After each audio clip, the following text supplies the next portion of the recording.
Good morning പ്രിയപ്പെട്ടവരെ. നമ്മുടെ chapter 23 ഇതോടുകൂടി നമ്മൾ 328-ൻ്റെ റിവിഷൻ അവസാനിക്കുകയാണ്.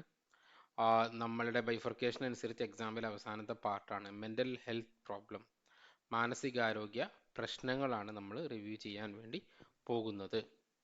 മാനസിക ആരോഗ്യ പ്രശ്നങ്ങൾ ഗൈഡിലെ ചാപ്റ്റർ നമ്പർ 20 സൈക്കോളജിക്കൽ ഡിസോർഡേഴ്സ്, മാനസിക വൈകല്യങ്ങൾ എന്ന പേരിൽ 138, 139, 140, 41, 42, 43 പേജുകളിൽ വളരെ കൃത്യമായിട്ട് മലയാളത്തിൽ ഇതിൻ്റെ ചോദ്യോത്തരങ്ങൾ കൊടുത്തിട്ടുണ്ട്. നിങ്ങൾക്ക് ആവശ്യത്തിന് നോക്കി റെഫർ ചെയ്യാവുന്നതാണ്. മാനസികാരോഗ്യം എന്നുള്ളത്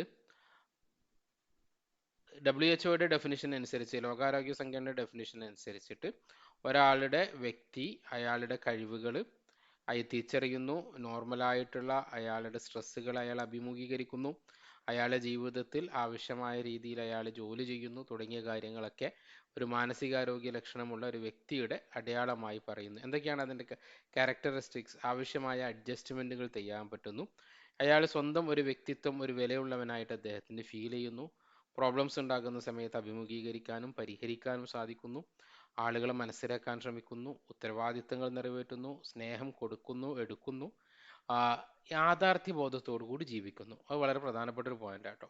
അയാൾ ഫാൻറ്റസി വേൾഡിലല്ല, അയാൾ സ്വപ്ന ലോകത്തല്ല, അയാൾ യാഥാർത്ഥ്യബോധത്തോട് ഇന്ന് പെരുമാറ്റത്തിൽ ഇമോഷണൽ മെച്യൂരിറ്റി കാണിക്കുന്നു, ആവശ്യമായ വികാരങ്ങൾ നിയന്ത്രിക്കുന്നു, ജീവിതത്തിനെ കുറിച്ച് കൃത്യമായൊരു ധാരണയുണ്ട്, വ്യത്യസ്തമായ ഇൻട്രസ്റ്റുകൾ താല്പര്യങ്ങളുള്ളവരുണ്ട്, അവരെ ഒരുമിച്ച് കൂട്ടാനും ഒക്കെ കഴിയുന്നു.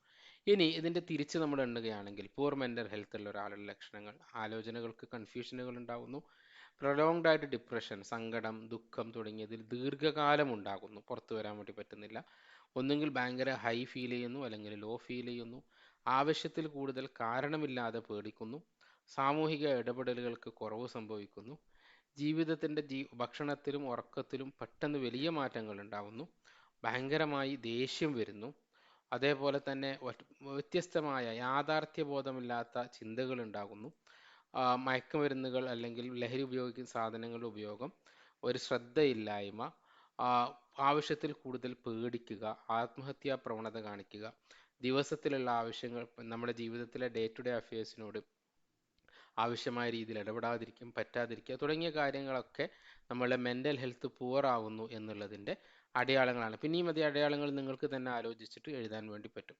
എന്തൊക്കെയാണ് നമ്മളുടെ മെൻ്റൽ ഹെൽത്തിലേക്ക് മോശമാകുന്നതിലേക്ക് നയിക്കുന്ന കാരണങ്ങൾ? ഒന്ന്, ഫിസിയോളജിക്കൽ ചേഞ്ചസ്, ശരീരത്തിലുണ്ടാകുന്ന മാറ്റങ്ങൾ, ചില ഗ്രന്ഥികളുടെ പ്രവർത്തനങ്ങളുടെ കൂടൽ, കുറയൽ, അപകടങ്ങൾ തുടങ്ങിയതൊക്കെ. രണ്ട്, സൈക്കോളജിക്കൽ ഫാക്ടേഴ്സ്, നമ്മുടെ ചുറ്റുഭാഗത്തുണ്ടാകുന്ന സാഹചര്യങ്ങളിൽ ഉണ്ടാകുന്ന മാറ്റങ്ങൾ. മൂന്ന്, ബയോളജിക്കൽ ഫാക്ടേഴ്സ്, പാരമ്പര്യമായി ജനറ്റിക്കലി കൈമാറ്റം ചെയ്യപ്പെടുന്ന കാര്യങ്ങൾ. സോഷ്യൽ ഫാക്ടേഴ്സ്, സമൂഹത്തിന് നമ്മൾ ചുറ്റുമുള്ള ദാരിദ്ര്യം, ജോലിയില്ലായ്മ, അനീതി, അതേപോലെ തന്നെ ആൽക്കഹോളിസം പോലെയുള്ള ഡ്രഗ്സിനോടുള്ള ഇങ്ങനെയുള്ള കാര്യങ്ങളൊക്കെ നമ്മളുടെ മാനസികാരോഗ്യത്തെ മോശമാക്കാനുള്ള കാരണങ്ങളായി മാറാം. മൂഡ് ഡിസോർഡേഴ്സ്, ഒന്ന് ഡിപ്രഷൻ, ആളുകൾ വളരെ പെട്ടെന്ന് വിഷാദങ്ങളിലേക്ക് പോകുന്നു. ബൈപ്പോളാർ ഡിസോർഡർ, ഒരാൾക്ക് തന്നെ വിഷാദവും ഉന്മാദവും രണ്ടറ്റമാണ്, ആ രണ്ടറ്റം മാറി മാറി അനുഭവപ്പെടുന്ന ഒരു സാഹചര്യം ഉണ്ടാകുമ്പോഴാണ് നമ്മൾ ബൈപ്പോളാർ ഡിസോർഡർ എന്ന് പറയുന്നത്. മൂഡ് ഡിസോർഡർ എന്ന് പറയുന്നത് വ്യത്യസ്തമായ മൂഡുകൾ, disturbances in mood or prolonged emotional states. Depression, mania, ഇതൊക്കെ അതിൻ്റെ ഭാഗമാണ്.